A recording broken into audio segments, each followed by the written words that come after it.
നമസ്കാരം. ശബരിമലയിലെ സ്വർണ്ണപ്പാളി വിവാദത്തിൽ പ്രതികരണം രേഖപ്പെടുത്തി പന്തളം രാജകൊട്ടാരം. സംഭവത്തിൽ സമഗ്ര അന്വേഷണം ആവശ്യപ്പെട്ടുകൊണ്ടാണ് പന്തളം കൊട്ടാരം മുന്നോട്ട് വന്നിരിക്കുന്നത്. വാർത്താക്കുറിപ്പിലാണ് പന്തളം കൊട്ടാരം തങ്ങളുടെ പ്രസ്താവന അറിയിച്ചിരിക്കുന്നത്. ആശങ്ക പരിഹരിക്കപ്പെടണം, ആശങ്ക പരിഹരിക്കാൻ സർക്കാരിന് ഉത്തരവാദിത്തമുണ്ടെന്നും പരസ്യ പ്രസ്താവനയിൽ പറയുന്നു.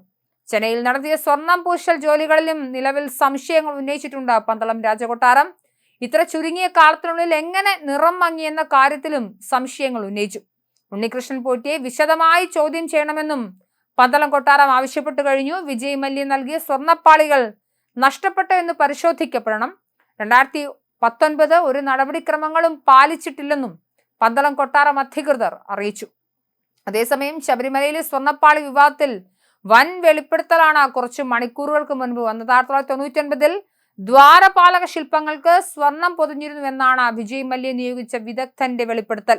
ഇതോടെ 2019 ഈ സ്വർണം ചെമ്പുപാളിയായത് എങ്ങനെയെന്ന ചോദ്യം ഉയരുകയാണ്. ദ്വാരപാലക ശില്പങ്ങൾക്ക് സ്വർണം പൂശാൻ വേണ്ടി 5 കിലോയോളം സ്വർണം ഉപയോഗിച്ചെന്ന വെളിപ്പെടുത്തൽ പുറത്തു വരുമ്പോൾ നിരവധി ചോദ്യങ്ങളും ദുരൂഹതകളും ഉയരുന്നുണ്ട്. 1999 തന്നെ ശബരിമലയിലെ ദ്വാരപാലക ശില്പങ്ങളും സ്വർണം കൊണ്ട് പൊതിഞ്ഞിരുന്നുവെന്ന് വിജയ് മല്യ നിയോഗിച്ച വിദഗ്ധൻ സെന്തിൽനാഥൻ വെളിപ്പെടുത്തിയിരുന്നു. 5 കിലോഗ്രാമോളം സ്വർണമാണ് ഇതിനായി ഉപയോഗിച്ചതെന്ന് സെന്തിൽനാഥൻ പറഞ്ഞു. ഉയർന്ന ഗുണനിലവാരമുള്ള 24 ക്യാരറ്റ് സ്വർണമാണ് ഉപയോഗിച്ചത്. 30 കിലോയിലധികം സ്വർണമാണ് സന്നിധാനം സ്വർണം പൊതിയാൻ UB ഗ്രൂപ്പ് അനുവദിച്ചതെന്നും സെന്തിൽനാഥൻ പറഞ്ഞു. 1999 വിജയ് മല്യ നടത്തിയ സ്വർണം പൂശൽ UB ഗ്രൂപ്പിനായി പരിശോധിച്ചത് തമിഴ്നാട് സ്വദേശിയായ എറണാകുളത്ത് താമസിക്കുന്ന സെന്തിൽനാഥനാണ്.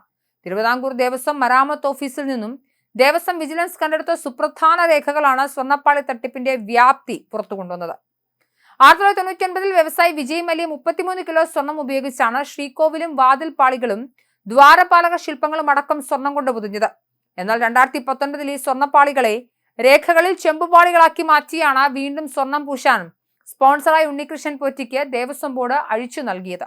എന്നാൽ സ്വർണം പൂശാൻ എന്ന പേരിൽ ചെന്നൈയിലെ സ്മാർട്ട് ക്രിയേഷൻസിൽ എത്തിച്ചത് സന്നിധാനത്ത് നിന്നും ഉണ്ണികൃഷ്ണൻ പോറ്റി കൈമാറിയ സ്വർണ്ണപ്പാളികളല്ല എന്നാണ് ഇപ്പോൾ പുറത്തുവരുന്ന ഞെട്ടിക്കുന്ന വെളിപ്പെടുത്തൽ. മുൻപ് സ്വർണം പൊതിഞ്ഞതോ പൂശിയതോ ആയ പാളികൾ തങ്ങൾ വീണ്ടും സ്വർണം പൂശാറില്ലെന്നും തങ്ങൾക്ക് കിട്ടിയത് പകരം ചെമ്പ് പാളികളായിരുന്നുവെന്നുമാണ് സ്മാർട്ട് ക്രിയേഷൻസ് അധികൃതർ വ്യക്തമാക്കുന്നത്. 1999 വിജയ് മല്യ സമർപ്പിച്ചത് സ്വർണ്ണപ്പാളി തന്നെയാണെന്നും അന്ന് 30 കിലോയോളം സ്വർണം ഉപയോഗിച്ചുവെന്നാണ് അറിയുന്നുവെന്നും കണ്ഠരരും മോഹനരും പ്രതികരിച്ചിരുന്നു. ദ്വാരപാലക ശില്പപാളികൾ പുറത്തു കൊണ്ടുപോയി പൂജിച്ചിട്ടുണ്ടെങ്കിൽ അത് തെറ്റാണ്. വിവാദങ്ങളിൽ സമഗ്ര അന്വേഷണം വേണമെന്നും കണ്ഠരര് മോഹനര് ആവശ്യപ്പെട്ടിരുന്നു. അറ്റകുറ്റപ്പണികൾ നടത്തേണ്ട സന്നിധാനത്ത് വെച്ച് തന്നെയാണ്. പിന്നീട് എന്താണ് സംഭവിച്ചതെന്ന് മനസ്സിലാവുന്നില്ല. 1999 സ്വർണം പൊതിഞ്ഞപ്പോൾ സ്വർണത്തിന്റെ അളവ് രേഖപ്പെടുത്തിയിരിക്കണം. പുറത്തു കൊണ്ടുപോയുള്ള അറ്റകുറ്റപ്പണികൾക്ക് തന്ത്രിമാർ അനുമതി നൽകാറില്ലെന്നും അദ്ദേഹം വ്യക്തമാക്കിയിട്ടുണ്ട്.